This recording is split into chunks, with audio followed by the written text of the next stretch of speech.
মধ্যপ্রাচ্যের এক রহস্যময়, প্রাচীন এবং সৌন্দর্যে ভরপুর দেশ ইরান। ইতিহাস, সংস্কৃতি আর প্রকৃতির অপার মেলবন্ধনে মোড়ানো এক দেশ, যেখানে প্রতিটি কোণায় লুকিয়ে আছে হাজার বছরের গল্প। ইরান এককালে পরিচিত ছিল পারস্য নামে। এই দেশের ইতিহাস প্রায় 2500 বছরের পুরনো। পার্সেপোলিস দারিউসের সাম্রাজ্য, আলেকজান্ডার দ্য গ্রেট সবই এই মাটির সাক্ষী। আজও পার্সেপোলিসের ধ্বংসাবশেষে দাঁড়ালে শোনা যায় এক অতীত সাম্রাজ্যের প্রতিধ্বনি। ইরান মানেই শুধু মরুভূমি নয়, বরফে ঢাকা পর্বতমালা, সবুজ উপত্যকা, নীল কাস্পিয়ান সাগর আর রঙিন লেকও এর অংশ। দক্ষিণের দ্য গালুফ উপকূল আর উত্তরের কাস্পিয়ান সাগরের ছোঁয়া। এক দেশ শতরূপ।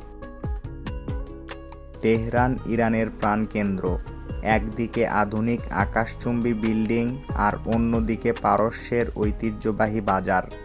বাজারি বুর্জগ, ইস্পাহান, সিরাজ, ইয়াজত শহরগুলো যেন জীবন্ত জাদুঘর।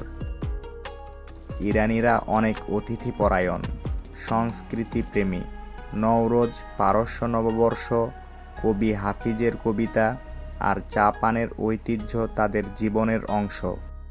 ইরানি কার্পেট, খাঁটি কাবাব আর সুচারু মসজিদের মোজাইক, সব কিছুতেই মিশে আছে শিল্প ও সাধনার ছোঁয়া। ইতিহাস আর আধুনিকতার মিশ্রণে গড়া এই ভূমিতে যে একবার ভ্রমণে যায় সে ফিরে আসে অন্য এক অভিজ্ঞতা নিয়ে। মন ভ্রমণের এ পর্বে দেখলাম অদ্ভুত এক সুন্দর জগৎ। মন ভ্রমণের সঙ্গেই থাকুন, আমরা আবার ফিরব আরেকটি নতুন গন্তব্যে। ভিডিওটি ভালো লাগলে সাবস্ক্রাইব করে বেল আইকনটিতে ক্লিক করুন।